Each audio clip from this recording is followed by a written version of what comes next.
Hello everyone, this is Charlie High with High Society Aftercare and Consulting, coming at you with another High Sci Flash. I'm here in Middlesex, North Carolina at Middlesex Memorial Gardens. Obviously it is a cemetery. And today's topic is, does a funeral have to be expensive? Does a funeral have to be expensive? My grandmother and my father are actually buried right behind me. With my grandmother, we were able to get her a grave marker. It has her name and, of course, date of birth and date of death on it. But my father, we did not get one. And so sometimes it's hard for me to remember exactly where his body lies. But the point is, with a committal, when I do committals for funeral homes or at a service, it's a ritual, actually, to that we say when we put that body in the ground. It signifies the fact that the body is returning to the earth. And oftentimes you hear someone who's doing a committal say, earth to earth, ashes to ashes, dust to dust. Again, that represents that body's return to the earth.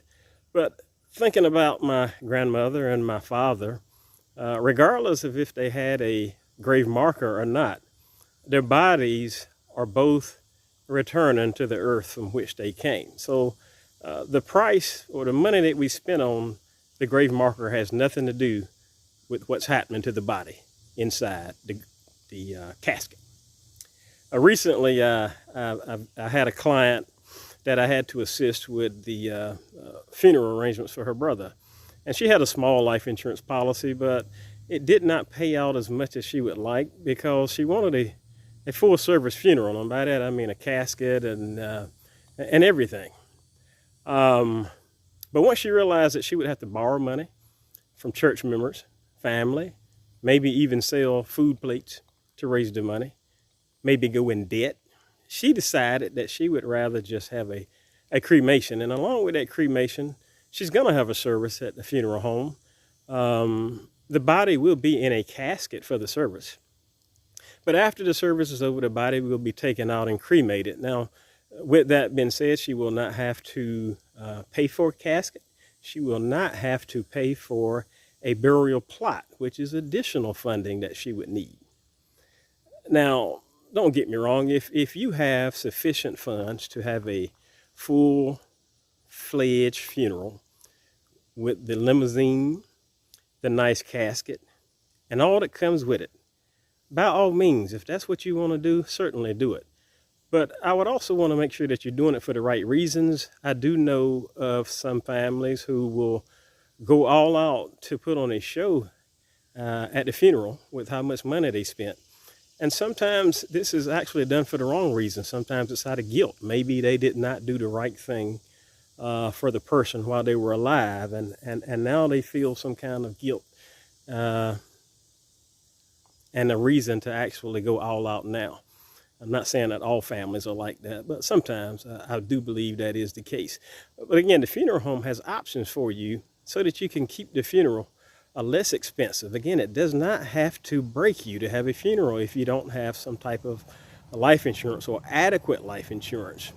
This reminds me of a couple of years ago, I was assisting a lady who'd been diagnosed with a terminal illness and was hospiced, and she had 2 weeks, they'd given her about 2 months left to live. And so I was meeting with her, and she was planning her funeral, and she asked me a question that I had to ask her to repeat it. She asked, well, first she said she wants a regular funeral with a casket and all that. And then she said, if I have to be cremated, do you think it will hurt? And at first I thought she was kidding, but she was actually serious with her question. I had to reassure her that cremation will not hurt you. You will no longer be inside your body.